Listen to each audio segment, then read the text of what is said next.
Please दोस्तों मेरे channel को सब्सक्राइब करिए और लाइक करिए। रब से है दुआ एपिसोड 28 सितंबर में जो होने वाला है ये मैं आज आपको बता रहा हूँ। इधर कायनात भागने की तैयारी में है, तभी वहाँ पर रूहान की माँ नूर को आवाज़ देते आ जाती है और कायनात डर जाती है। और इसी कमरे में कपड़ा वपड़ा बिखरा था, इसके वजह से रूहान की माँ कपड़े वपड़े सही करने लगती है। इसी की आड़ में धीरे से बैग लेके कायनात बाहर निकल जाती है।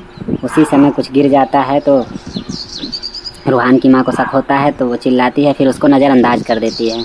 और इधर गजल देख लेती है कि बैग लेके कायनात कहाँ, भागने की तैयारी में तो नहीं अपने आशिक के साथ। ये बात हिना को बतानी पड़ेगी, हिना को भी तो पता चले कि उसकी बेटी क्या गुल खिला रही है।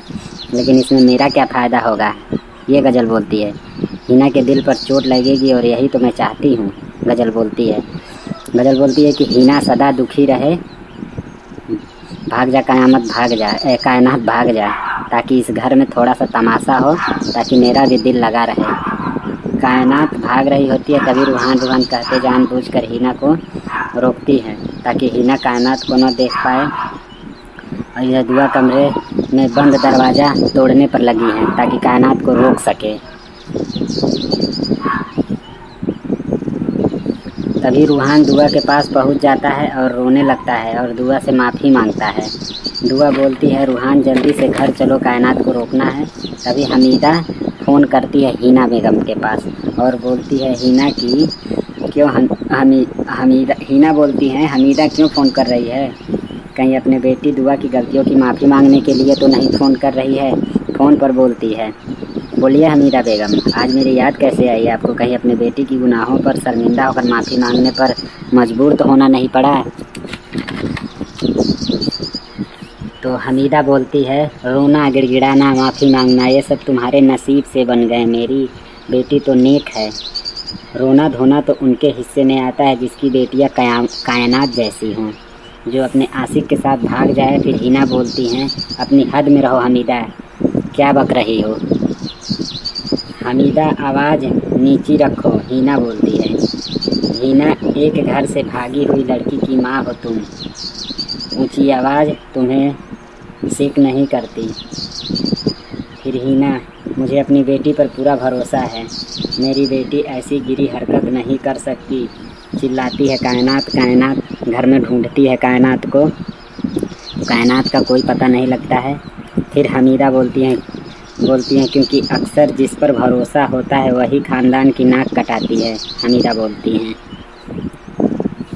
अपने फूल जैसी कायनात को दहलीज की धूल बना सकती हूँ, तुम तो हो ही ठुकराई हुई औरत हिना बेगम, तुम्हें तो बहुत अच्छे से पता होगा, तुमने मेरी बेटी दुआ के साथ जो भी किया है ना, मैं उससे बदतर सलूक करूँगी। हिना से बोलती है, कुछ नहीं करोगी। हिना बोलती है, कुछ नहीं करोगी। इस पर हंसती है हमीदा, अरे हिना बेगम, जो मेरी बेटी के साथ खिलवाड़ किया है तुम सोच भी नहीं सकती कितनी बड़ी कीमत चुकानी पड़ेगी। इधर हिना कायनात को ढूंढती है, सब पूछते हैं क्या हुआ कायनात भाग गई हफीज के साथ। हैदर बोलता है, कायनात ऐसा नहीं कर सकती। हिना बोलती है, ये सब कुछ हमीदा का कराया हुआ है, उसी ने अगवा कराया है कायनात को, क्योंकि फ़ोन पर धमकी दे रही थी, कायनात का फ़ोन नहीं लग रहा है। फिर गज़ल बोलती है, कायनात को ये कदम उठाने पर दुआ का हाथ है, दुआ ने ही गुमराह किया है और दुआ के वजह से ही कायनात ये घर छोड़कर गई है। इसी पर दादी माँ गज़ल को डांटती है, इस बात पर चुप कर मनहूस। तभी गज़ल कायनात के फ़ोन पर दुआ का नंबर लगा देती है फ़ोन लेके, ताकि लोगों से कह सके कि कायनात दुआ को लास्ट बार फ़ोन की है। कायनात और हिना बोलती हैं, कायनात तो भाग चुकी हैं, सारे लोग परेशान हैं। हिना बोलती हैं, जल्दी जाओ हैदर, कायनात को ढूंढो और पुलिस को बताओ ये बात और उस हफीज को पुलिस के हवाले करो। और इधर हिना कहती हैं, ऐलान कर दो ख़ानदान में कि कायनात मर चुकी है।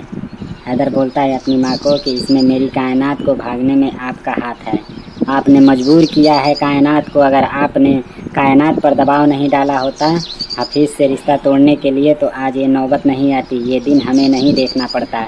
इधर गुलनाज भी ताना मारती है सबको। गज़ल बोलती है, हैदर अपने साले साहब को फ़ोन तो करिए, आज का एपिसोड यहीं तक। इस एपिसोड में रूहान और दुआ सच्चाई जान चुके हैं, इसलिए रूहान और दुआ एक हो गए हैं। अब अगले एपिसोड में ज़ोरदार एक्शन आएगा, इसलिए मेरे दोस्तों आज का रात का एपिसोड आप लोग रात को देखिए और कल का एपिसोड आने से पहले यूट्यूब पे देखिए। हेलो दोस्तों, मेरे चैनल को सब्सक्राइब करिए।